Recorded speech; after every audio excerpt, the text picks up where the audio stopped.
আপনারা একটা বাদশার নাম শুনে থাকবেন, বাদশাহ সাদ্দাদ। নাম শুনেছেন কারা কারা? হাত তুলে দেখেন তো দেখি। সাদ্দাদের বেহেশত আছে না নাই? এটা বিশুদ্ধ কোরআন বা হাদিস নয়, ইসরায়েলি রেওয়ায়েত তাফসিরের ভিত্তিতে আসছে, তাফসিরের মধ্যে ওকে লেখা হয়েছে। এই দৃষ্টিকোণ থেকে শিক্ষা নেওয়ার জন্য বলা যায়, এই জন্য আমি বলছি। সাদ্দাদ ছিল হযরতে হুদ আলাইহিস সালামের জামানার একজন বাদশাহ। আল্লাহ রাব্বুল আলামিন বললেন, হুদ রে তুমি চলিয়া যাও, সাদ্দাদ রে দাওয়াত দাও। এবার হুদ আলাইহিস সালাম সাদ্দাদ রে ডাক দিয়ে কয়, তিল তিল করে আল্লাহ তোমারে বড় করেছে, তোমারে নাজ নিয়ামতের মধ্যে দিয়ে লালন পালন করেছে রে সাদ্দাদ, তুমি আল্লাহরে মেনে নাও। সেই সাদ্দাদ ডাক দিয়ে বলে, কে আমারে লালন পালন করেছেন? হযরতে আল্লাহর পয়গম্বর হুদ আলাইহিস সালাম তিনি বললেন, আল্লাহ রাব্বুল আলামিন যিনি তোমার রব, আমার রব, দুনিয়ার রব, আখিরাতের রব, আসমানের রব, যে আল্লাহ সব বানিয়েছে তিনি তোমাদের পালন করেছেন। চিৎকার করে বলেন মারহাবা। সাদ্দাদরে বলা হলো আল্লাহ জান্নাত দিবে। জান্নাত? বলে হয়, তোমার রবের জান্নাতে যাব না, আমি নিজে হাতে জান্নাত বানাবো। কত বড় বিদ্রোহী, আল্লাহ দ্রোহী বান্দা! এটা জোরে কর নাউযুবিল্লাহি মিন যালিক। এই সাদ্দাদ বেচারা কত বড় নাফরমান, সে জাহান্নামী বান্দা, সিল মারা জাহান্নাম। সাদ্দাদ বলল, তোমার আল্লাহর বেহেশত চাই না, আমি নিজে হাতে জান্নাত বানাবো, সেই জান্নাতের মধ্যে ঢুকবো। আল্লাহর সাথে পাল্লা দিয়ে পৃথিবীর জমিনে কোনো মানুষ কি টিকে থাকতে পারবে? পারে না। সেই সাদ্দাদ বেচারা ডাক দিয়ে বলে, তোমার আল্লাহর জান্নাতে আমি যাব না, নিজে হাতে জান্নাত বানাবো। হযরতে হুদ আলাইহিস সালাম বললেন, খবরদার, তুই আল্লাহর সাথে পাল্লা দিবি না, আল্লাহর সাথে নাফরমানি করবি না। আমার আল্লাহ যদি নারাজ হয়ে যায়, তোর ইহকাল শেষ, পরকাল শেষ হয়ে যাবে, তুই জাহান্নামী বান্দা হয়ে যাবি। একটু সময় একটু সাউন্ড বাড়াই দেন।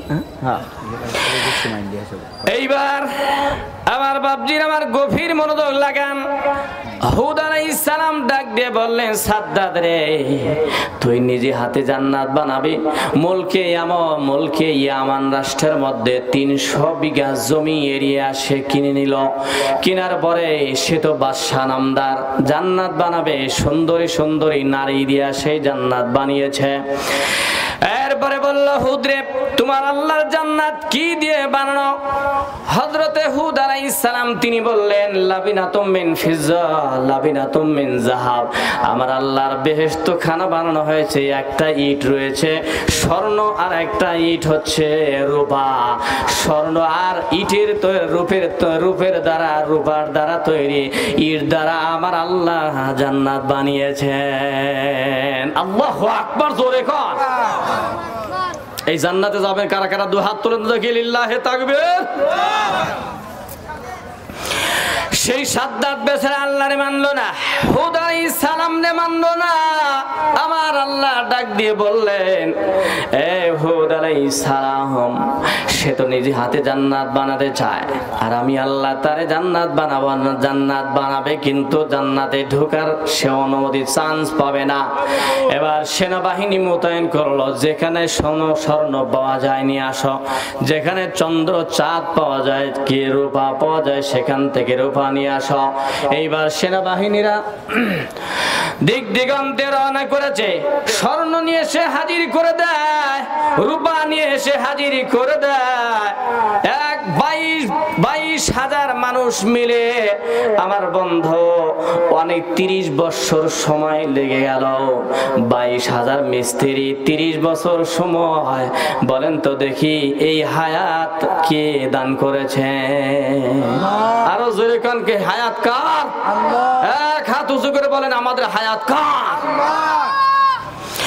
সাদ্দাদ বেচারা 22,000 মিস্ত্রি রিক্রুট করলো, ঠিকঠাক করলো। 30 বছর অতিবাহিত হয়ে গেল। সাদ্দাদের সেই জান্নাত নয়না ভিরাম, মনের মাধুর দিয়ে সুন্দর করে জান্নাত বানানো হয়ে গেল। এদিকে যায় সোনা, ওদিকে যায় সোনা, এদিকে যায় রূপা, ওদিকে যায় রূপা। কিতাবের মধ্যে লেখা হয়, একটা মেয়ে মানুষ, যুবতী মেয়ে, আজকে বিয়ে হয়ে গেছে। নববধূর সাজে সজ্জিত হয়ে স্বামীর ঘরের মধ্যে চলে গেল। হঠাৎ করে তার স্বামী ইন্তেকাল করলো, শ্বশুর আব্বাও মারা গেল। ইন দা মিন টাইমে তার সেনাবাহিনীগুলো ওই ঘরের মধ্যে গিয়ে হাজির হয়ে গেছে। ডেকে ডেকে বলে, এই বউ শোনো, নতুন স্ত্রী শোনো, তোমার যত সোনা চেরুপা আছে সবগুলো আমারে দিয়ে দাও। দিতে চায় না, জোর করে স্বর্ণ আর রূপা গুলো যখন সেনাবাহিনী গুলো নিয়ে চলে গেল, এইবার ওই বিধবা নারী যুবতী মহিলা, আজকে বিয়ে হয়েছে, স্বামী হারা হয়ে যাওয়া একজন নারী, আল্লাহর দরবারে দোয়া করলো, রব্বুল আলামিন আমার উপরে যে জুলুম করছে এই বাদশা সাদ্দাত, আমি মাজলুম, সে জালেম, আমি তোমার দরবারে দোয়া করি আল্লাহ এই বেচারা জান্নাতের মধ্যে যেন ঢুকতে না পারে। সাথে সাথে আমার আল্লাহ তার বদদুয়া কবুল করে নিয়েছেন। চিৎকার করে বলতে হবে আল্লাহু আকবার। জুলুম করবেন না। আল্লাহর হাবিব বলছেন, জালেম আর মাজলুম আর আল্লাহর মাঝখানে কোনো হিজাব থাকে না, পার্টিশন থাকে না। আপনার চোখের পানি, আপনি যে জেলখানায় আছেন, রিমান্ডে বহু মানুষ রিমান্ডে থাকে, আয়না ঘরে থাকে, জেলখানায় থাকে, অপরাধ নাই, কিছুই নাই, অনেক মুফতি থাকে, মুহাদ্দিস থাকে, আল্লাহর ওলিরা থাকে, তাহাজ্জুদের নামাজ পড়ে টপ টপ করে তার চোখের পানি পড়ে। এই জন্য কিন্তু আল খোদার গজব নাজিল হয়ে যায়, কারণ মাজলুম যখন বদদুয়া করে এটা একমাত্র হিট করে আল্লাহর আরশে আজিমে চিৎকার করে আল্লাহু আকবার। কি দোষ ছিল আল্লামা মামুনুল হক সাহেবের? কি দোষ বলেন তো দেখি? আল্লামা সাইদির কি অন্যায়? কোন দোষ নাই। রফিকুল ইসলাম মাদানী ডান্ডা বেরি পড়ে মনে হলো যে এই লোকটা মনে হয় ধর্ষণকারী, চোর, বাটপার, অথচ আল্লাহর ওলি একজন বান্দা। তারা জোনায়েদ বাবু নগরী, শাহ আহমদ শফি রহমাতুল্লাহি আলাইহি, খালেদ সাইফুল্লাহ আইয়ুবী, মুফতি আমির হামজা, তাদের কি অন্যায় ছিল বলেন তো দেখি? একটাই অন্যায়, তারা বলে আমরা আল্লাহর জমিন, আল্লাহর আইন চাই। সুবহানাল্লাহ বলবেন না? এছাড়া কোনো আইন অন্যায় তো নাই। ওই যে টপ টপ করে পড়া পানি, মাজলুমের চোখের বদদুয়ার পানি, এটা 24 সাল মাত্র 16 বছরের ব্যবধানে আল্লাহর হাবিব বলেছেন, ওয়ালাউ বাদা হিন, মাজলুমের বদদুয়া আমি দোয়া করি 100 যায়, যদিও কিছু সময় লাগে, ঠিক 16 বছর পরে আল্লাহ পাক টস নস করে দিয়েছে। কারণ এই চোখের পানি আল্লাহ পাক বরদাস্ত করে না। আরে চিৎকার করে বলতে হবে, ঠিক না বেটা? ঠিক। এজন্য আমরা কেহই যেন জালেম না হয়, স্বৈরাচার না হয়ে যায়, আল্লাহ বরদাস্ত করে না। সাদ্দাত বলে তোর আল্লাহ জান্নাত চাই না, আমার আল্লাহ বলে তোর জান্নাতে ঢুকতেই দেব না। আল্লাহু আকবার ধরে কর। সব হয়ে গেল। সাদ্দাত ঘোড়া, রাজ ঘোড়ার উপরে উঠেছে, ঢোল পিটায় দাও, বাঁশির ঝনঝনানি, নারীদের নাচ ডান্স ব্যবস্থাপনা হয়ে গেল। সেই সাদ্দাত এবার ঘোড়ার পিষ্টে রওনা করেছে। এরকম সুন্দর জান্নাত গেট রয়েছে, গেটের মধ্যে সাদ্দাত বেচারা ঘোড়ার পিঠে রওনা করলো। যখন সামনে আসছে যুবতী মহিলা যার স্বামী মারা গেছে, বাসর সজ্জা, ওই ঘরের মধ্যে থেকে আল্লাহর দরবারে বদদুয়া করেছিলেন, রব্বুল আলামিন আমার স্বামীরে তুমি কিনে নিয়েছো, আমার যে মহারানা, আমার যে গলার হার, এগুলো সব চিন্তাই করে নিয়ে গেল। আল্লাহ তোমার দরবারে আমি বদদুয়া করলাম, এই শয়তান যেন তার নিজ হাতে বানানো জান্নাতের মধ্যে ঢুকতে না পারে। আমার বাপজি, আমার গভীর মনোযোগ লাগান। সেই ঔদ্ধত্যপূর্ণ স্বৈরাচারী বাদশা সাদ্দাত এবার জান্নাতের মধ্যে, আল্লাহর জান্নাতে যাবে না, নিজে হাতে বানানো জান্নাতের গেটের মধ্যে গিয়ে হাজির হয়ে আছে। আবার আল্লাহ পাক বললেন, আজরাইল যা, তার হায়াত শেষ হয়ে গিয়েছে। একটু চিৎকার করে বলা যাবে কি একবার আল্লাহু আকবার? আর একবার জয় করে আল্লাহু আকবার। হযরত আজরাইল আলাইহিস সালাম মালাকুল মাউত ওই গেটের মধ্যে ফকিরের দরবারে, ফকিরের সুরতে তিনি প্লেট একটা হাতের মধ্যে নিয়ে গেটের মাঝ বরাবর দাঁড়িয়ে আছে। সাদ্দাত তাকিয়ে দেখে গেটের সামনে একজন বালক অথবা ফকির, হাতের মধ্যে একখানা প্লেট দেখা যায়। কিরে তুমি এখানে? এই গেটের মধ্যে আমি আজকে যাব, আমি আল্লাহর জান্নাতে যাব না, আল্লাহর সাথে হুদের সাথে চ্যালেঞ্জ করেছি, আমি আমি নিজে হাতে জান্নাত বানাবো, এই জান্নাত আমি প্রথম পরিদর্শন করব। আর তুমি ফকির, এখানে কি কোন সাহসে তুমি আসলে? কোত্থেকে আসছো? কোথায় ঘর, কোথায় বাড়ি, কি তোমার ঠিকানার পরিচয়? কানটা একটু আগায় দাও, আমার পরিচয় তোমার কাছে আমি জানাই। হযরত মালাকুল মাউত আজরাইল আলাইহিস সালাম তিনি দেখে বললেন, সাদ্দাত, দুনিয়ার জমিনে মানুষের কাছে আমি একবারই আসি, আমি সেই ভিক্ষুক, আমার নাম হচ্ছে মালাকুল মাউত, আমি আল্লাহর পাঠানো ফেরেশতা, আমার নাম আজরাইল। আল্লাহু আকবার, জোরে কোন। সাদ্দাত কয়, আপনি আজরাইল? হ্যাঁ আমি আজরাইল। কেন আসছেন?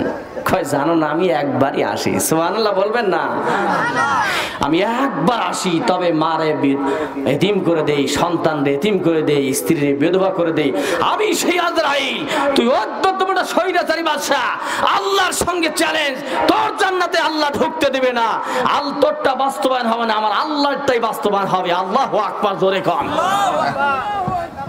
মুহূর্তে এক পা ঘোড়ার উপরে আর এক পা জমিনে রূহটা চলে গেল। কাফের হয়ে সে জাহান্নামী হয়ে গেল। হুদ আলাইহিস সালাম ঈমানদার, তিনি আল্লাহর বেহেশত বান্দা হয়ে গেলেন। সুবহানাল্লাহ, জোরে বলেন। আমার বাপজিরা, আমার এবার আমার আসল ঘটনার মধ্যে আসি। আল্লাহ রাব্বুল আলামিন বলেন, ওয়ালা নাবলুওয়ান্নাকুম বিশাইইম মিনাল খাউফি ওয়াল জুই ওয়া নাকসিম মিনাল আমওয়ালি ওয়াল আনফুসি ওয়াস সামারাত ওয়া বাশশিরিস সাবিরিন।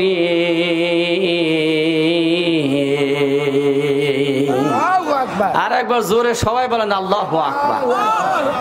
খুব খারাপ লাগতেছে মনে হয়। আল্লাহ বলে, আমি পরীক্ষা করব ভয় দিয়া। ও আহমদ শফি, আপনার ভয় দেখানো হবে। ও সরমুনাই পীর, আপনার ভয় দেখা হবে। ও আমির হামজা, আপনার ভয় দেখানো হবে। মামুনুল হক সাহেব, আপনার ভয় দেখানো হবে। ভয় দিয়ে আমি আল্লাহ পরীক্ষা করব। আমার নবীরেও ভয় দেখালো, মক্কা থেকে তারাই দিল।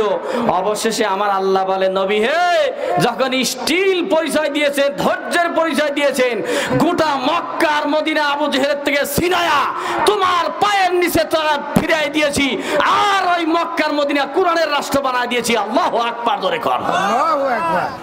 বাংলাদেশ সহ গোটা বিশ্ব কোরআনের ছায়াতলে আমার আল্লাহ দান করতে পারে, এই ক্ষমতা আমার আল্লাহর আছে না নাই? আওয়াজই বলে না, মুসলমানরা বলে আওয়াজ, এর ক্ষমতা আছে না নাই? লিল্লাহি তাকবীর, আল্লাহু আকবার। কি মনে করেন জমিন যার, আইন চলবে তার, ইনিল হুকমু ইল্লা লিল্লাহ, একমাত্র আমার আল্লাহর হুকুম চাই। সুবহানাল্লাহ, জোরে বলেন সুবহানাল্লাহ। ইব্রাহিম আলাইহিস সালামের একটা পরীক্ষার কথা বলি, তারপরে দেখি আমি ঘরের দিকে তাকাই। আল্লাহ পাক বললেন, ইব্রাহিম রে, আমি তোমাকে একটা পরীক্ষা করব। ঠিক আছে, পরীক্ষা করেন। উনি গাছের উপরে উঠেছেন। বলেন তো দেখি কোথায় উঠেছেন? গাছ। জোরে সবাই বলেন, কোথায়? গাছের উপরে।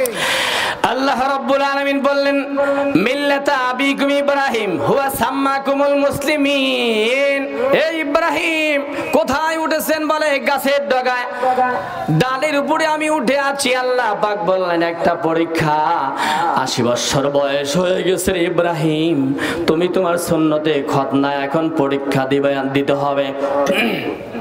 তোমার হাতের মুঠার মধ্যে কুরআন রয়েছে, এই কুরআন দিয়া নিজে হাতে নিজের সুন্নতে খতনা করলেন। হযরত ইব্রাহিম আলাইহিস সালাম এই পরীক্ষায় তিনি পাশ করে ফেললেন। চিৎকার করে বলেন না একবার মারহাবা। এইবার হযরত ইব্রাহিম আলাইহিস সালাম তিনি আল্লাহর দরবারে চাইলেন, আল্লাহ 86 বছর বয়স হয়ে গিয়েছে, একটা সন্তান নাই, আমার বন্ধু স্বামী স্ত্রী আছেন, সুখময় জীবন আছে, কিন্তু ছেলে আর মেয়ে নাই। বলেন তো দেখি, ওই সংসারে কি কোনো সুখ আর শান্তি থাকে? শান্তি নামক জিনিস পাওয়া যায় না। জামানার পয়গম্বর ইব্রাহিম খলিল ডাক দিয়ে বললেন, আল্লাহ একটা সন্তান দাও। আল্লাহ পাক বললেন, ফাবাশশারনাহু বিগুলামিন হালিম। আল্লাহু আকবার। এই ইব্রাহিম তুমি এই বৃদ্ধ বয়সে একটা সন্তান চাই না, সন্তান তো দিলাম, 13 বছর বয়স হয়ে গিয়েছে। এবার আল্লাহ পাক বললেন ইব্রাহিম খলিল রে, তুমি আর একটা পরীক্ষা দেওয়ার জন্য প্রস্তুতি গ্রহণ করো। তুমি কি পরীক্ষায় টিকে থাকতে পারবে? বলে আমি অবশ্যই পাশ করতে পারবো। সুবহানাল্লাহ বলবেন না? কি পরীক্ষা? ইব্রাহিম তোমার সন্তানটারে ঘুমের ঘরে আছো, তুমি জবাই করো নিজ হাতে। ঘুম থেকে উঠে জবাই করলেন, কবুল হয় না। দ্বিতীয় রাত্রে আবার স্বপ্নের মধ্যে দেখতে পাইলেন ইব্রাহিম জবাই করো। আর 100 উট কোরবানি দিলেন, কোরবানি কবুল হয় না। তৃতীয় রজনীতে আবার বললেন ইব্রাহিম রে, হে তোমার জীবনে সবচেয়ে যে জিনিসটা পছন্দের ওই জিনিসটা আমি আল্লাহর জন্য কোরবানি দিয়ে দাও। সুবহানাল্লাহ জোরে বলেন। ইব্রাহিম আলাইহিস সালাম তো নবী, নবীদের স্বপ্ন ওহী হয়। উনি চিন্তা করলেন আমার প্রিয় জিনিস 86 বছর বয়সে আমি চাই একটা সন্তান পাইছি, মনে হয় আল্লাহ পাক ইসমাইলই চায়, যা আমি নিয়ত করলাম ইসমাইলের গলার মধ্যে আমি ছুরি চালাই দেব। এটা চিৎকার করে বলতে হবে আল্লাহু আকবার। আচ্ছা এখানে যারা আছেন আপনারা কি পারবেন নিজের সন্তানের গলায় ছুরি চালায়া এই পরীক্ষায় পাশ করতে পারবো? এরকম বাপের বেড়ায় একটা মানুষও কি আমরা আছি? যদি আল্লাহ এই পরীক্ষা দেয় তাহলে ফার্স্ট ডিভিশনে কয়েকটা লিটার নিয়ে গোল্ডেন প্লাসে আমরা ফেল করবো, এতে কোনো সন্দেহ নাই। কিন্তু হযরত ইব্রাহিম তিনি ডাক দিয়ে বললেন ইসমাইল রে এদিকে আয়, পরীক্ষা দেওয়ার সুযোগ আসছে। আল্লাহরে খুশি করতে পারলে আল্লাহ জান্নাত অর্জন হয়ে যাবে। চিৎকার করে বলেন মারহাবা। হযরত ইব্রাহিম আলাইহিস সালাম তিনি ডেকে বললেন ইসমাইল রে, এবার তোমার কাছে বলি, আল্লাহ বারবার বলে ইব্রাহিম জবাই করো জবাই করো। ওই ইসমাইল আমি তোমার গলায় ছুরি চালাই দিতে চাই। আল্লাহ পাকের এই ইসমাইল সন্তান ডাক দিয়ে বলে বাবা হে আমার, আল্লাহ রাব্বুল আলামিন যে অর্ডার করেছেন আর টেনশন করার দরকার নাই, সময় নেওয়ার দরকার নাই। মিনার প্রান্তরে রওনা করেন। মিনার প্রান্তরে রওনা করেছেন। হযরত ইব্রাহিম আলাইহিস সালাম ছুরি নিয়েছেন, ওই জায়গার মধ্যে শুয়াই দেওয়া হলো। আল্লাহ পাকের খলিল ইব্রাহিম আলাইহিস সালাম নিজের সন্তানের গলার মধ্যে ছুরি চালানোর পরীক্ষায় তিনি পাশ করলেন। একটু চিৎকার করে বলেন না একবার আল্লাহু আকবার। আল্লাহ রাব্বুল আলামিন ডাক দিয়ে বলেন ওয়াইযিব তানা ইব্রাহিম রাব্বুহু বিকালিমাতিন ফাতাম্মাহুন্না ক্বালা ইন্নী জাইলুকা লিন-নাসি ইমামা।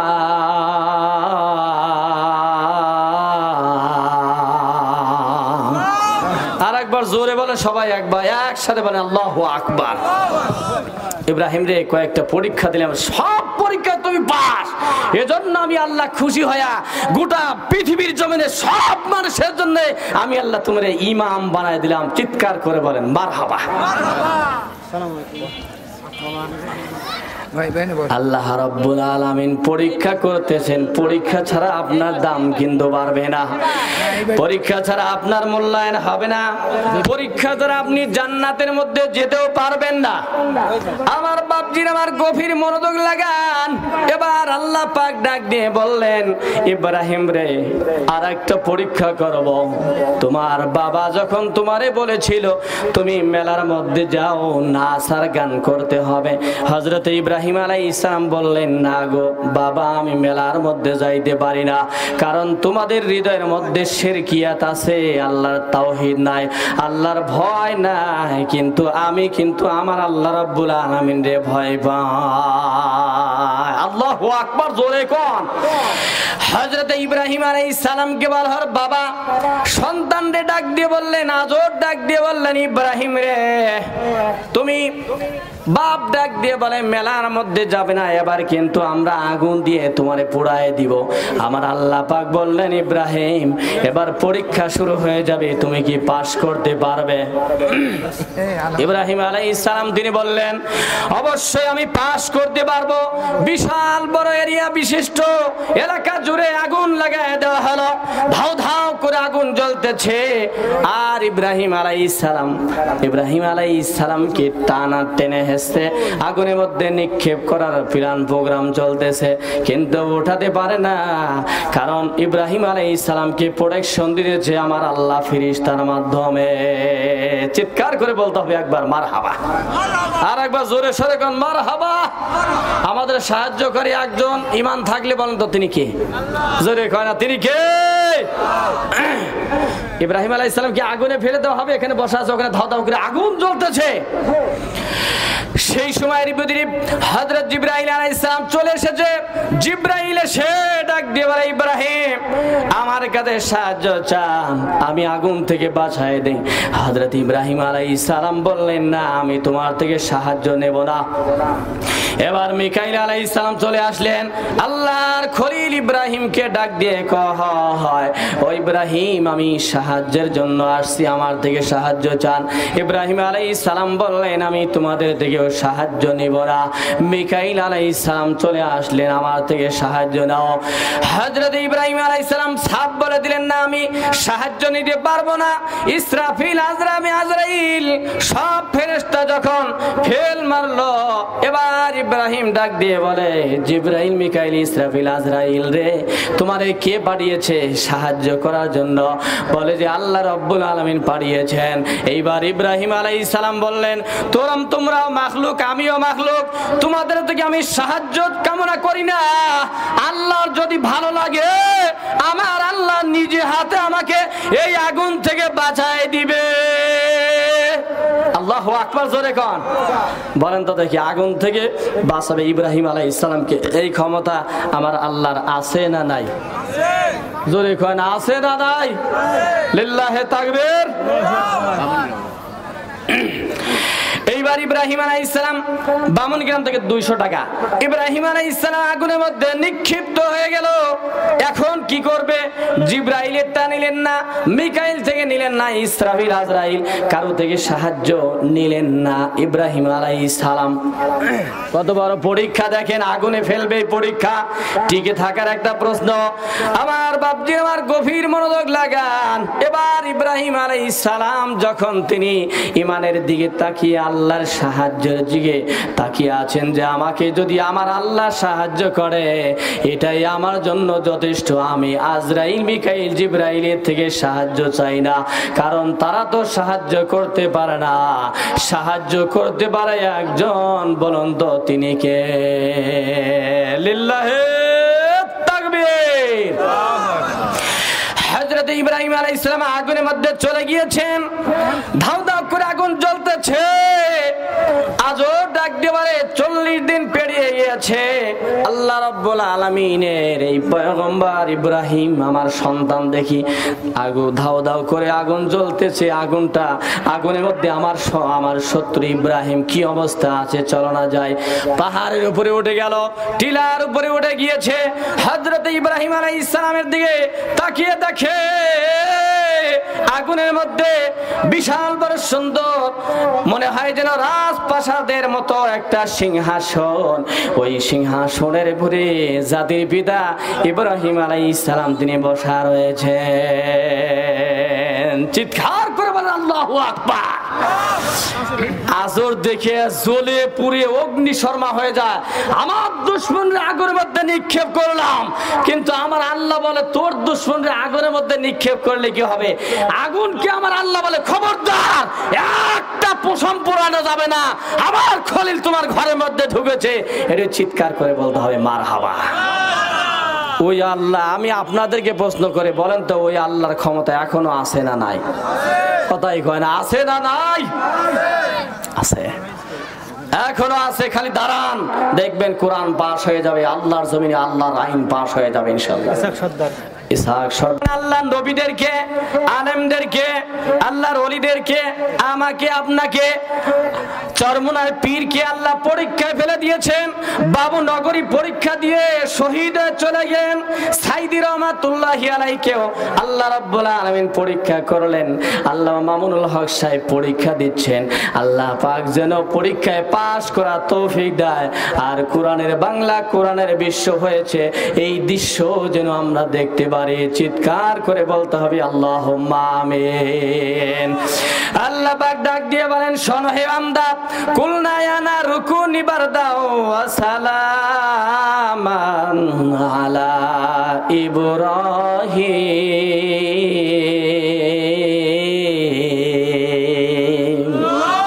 আরেকবার জোরে কোন আল্লাহু আকবার।